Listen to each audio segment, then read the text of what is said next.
नमस्कार दोस्तों, आज की कहानी है संस्कारी हो तो बहू ऐसी। गांव का नाम था वृंदावनपुर, जहां हर घर में संस्कारों की बड़ी अहमियत थी। यहाँ के लोग परंपराओं और रीति रिवाजों से गहरे जुड़े हुए थे। इसी गांव में रहने वाले ठाकुर प्रताप सिंह का परिवार भी इसी संस्कारी परंपरा का हिस्सा था। प्रताप सिंह की पत्नी सुशीला देवी गाँव की सबसे आदर्श महिला मानी जाती थी। उनका सपना था कि उनके बड़े बेटे राजवीर की शादी हो तो घर में ऐसी ही बहू आए जो न केवल सुंदर और पढ़ी लिखी हो बल्कि संस्कारों से भी परिपूर्ण हो। राजवीर ने शहर में पढ़ाई की थी और अब एक अच्छी नौकरी कर रहा था। शादी की बात चल रही थी और घर में हर तरफ उत्साह का माहौल था। एक दिन सुशीला देवी ने अपने बेटे से पूछा, बेटा तेरी पसंद क्या है? मैं चाहती हूँ कि तेरी शादी किसी ऐसी लड़की से हो जो हमारे परिवार की इज्जत बढ़ाए और हमारे संस्कारों का पालन करे। राजवीर ने मुस्कुराते हुए कहा, माँ मैं भी यही चाहता हूँ कि जो भी लड़की हमारे घर में आए वह आपकी तरह आदर्श बहू हो। मुझे इस बात से कोई फर्क नहीं पड़ता कि वह कितनी अमीर है या कैसी दिखती हो, बस वह संस्कारी होनी चाहिए। कुछ दिनों बाद रिश्तों की खोज शुरू हुई और एक दिन बात आई कावेरी के परिवार से। कावेरी एक साधारण परिवार की बेटी थी,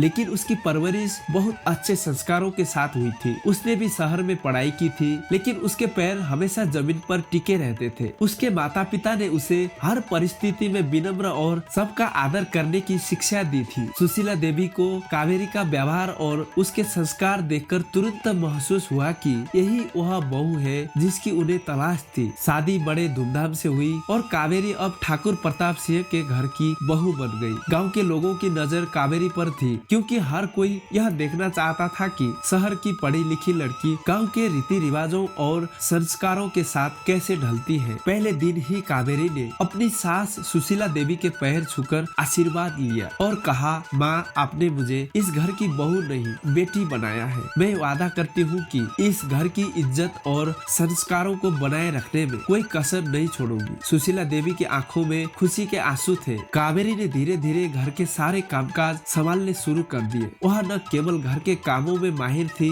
बल्कि हर छोटे बड़े फैसले में परिवार की भलाई के बारे में सोचती थी। गाँव की महिलाएं अक्सर उसके बारे में बातें करती। राजवीर की बहू तो सचमुच संस्कारी है, बल्कि उसकी विनम्रता और संस्कार देखकर लगता है कि उसने अपने घर से बहुत कुछ सीखा है। एक दिन गांव में एक धार्मिक अनुष्ठान का आयोजन किया। ठाकुर प्रताप सिंह के परिवार को इसमें विशेष अतिथि के रूप में बुलाया गया था। गांव के बुजुर्गों का सम्मान करना जरूरी था और ये जिम्मेदारी कावेरी को सौंप ही गई। कावेरी ने पूरे मनोयोग से इस जिम्मेदारी को निभाया। उसने हर बुजुर्ग के पैर छुए और उन्हें आदर पूर्वक बैठाया और उनकी सेवा की। गांव के लोगों ने यह देखकर कहा, ऐसी बहू हर घर में होने चाहिए जो न केवल संस्कारों का पालन करे बल्कि दूसरों को भी इसका महत्व सिखाए। कावेरी की एक खास बात यह थी कि वह कभी अपने संस्कारों को दिखाने के लिए या अपनी तारीफ पाने के लिए नहीं करती थी। उसकी सादगी और आदर भाव ने सबका दिल जीत लिया था। धीरे धीरे गाँव के लोग अपने बच्चों को और बहू को कावेरी का उदाहरण देने लगे। समय बीतता गया और एक दिन परिवार में एक बड़ा संकट आ गया। ठाकुर प्रताप सिंह के व्यापार में भारी नुकसान हो गया, जिससे घर की आर्थिक स्थिति कमजोर हो गई। इस कठिन समय में कावेरी ने न केवल घर की जिम्मेदारियों को और मजबूती से संभाला, बल्कि परिवार का मनोबल भी ऊंचा रखा। उसने सुशीला देवी से कहा, माँ यह समय भी गुजर जाएगा, हमें हिम्मत नहीं हारनी चाहिए। आपके आशीर्वाद और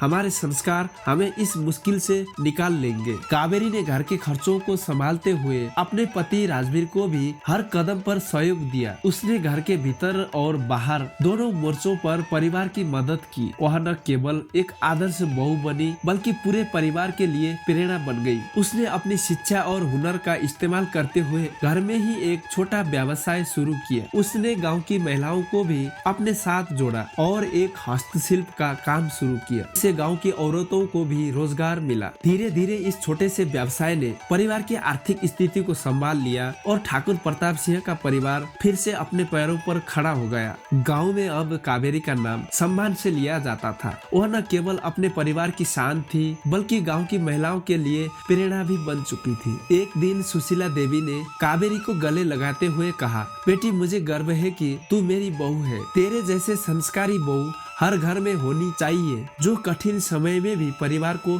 एकजुट रख सके और अपने संस्कारों से हर मुश्किल का सामना कर सके। कावेरी ने विनम्रता से कहा, माँ, ये सब आपकी शिक्षा और संस्कारों का ही परिणाम है। जो मैंने अपने माता पिता से सीखा और यहाँ आकर आपसे पाया, वही मैं अपना कर्तव्य मानकर निभा रही हूँ। इस तरह कावेरी की सादगी, उसके संस्कार और उसकी मेहनत ने न केवल उसके परिवार बल्कि पूरे गांव को यह सिखाया कि संस्कार जीवन की सबसे बड़ी पूंजी होती है। वह एक आदर्श बहू थी जो अपने संस्कारों के बल पर न केवल अपने परिवार को संभाल रही थी बल्कि समाज को भी एक नई दिशा दे रही थी। गांव की हर महिला जब भी अपने बच्चों को शिक्षा देती तो कावेरी का उदाहरण जरूर देती और कहती, संस्कारी हो तो बहू ऐसी। दोस्तों, ऐसी इंटरेस्टिंग कहानी के लिए हमारे वीडियो को लाइक और चैनल को सब्सक्राइब जरूर करें।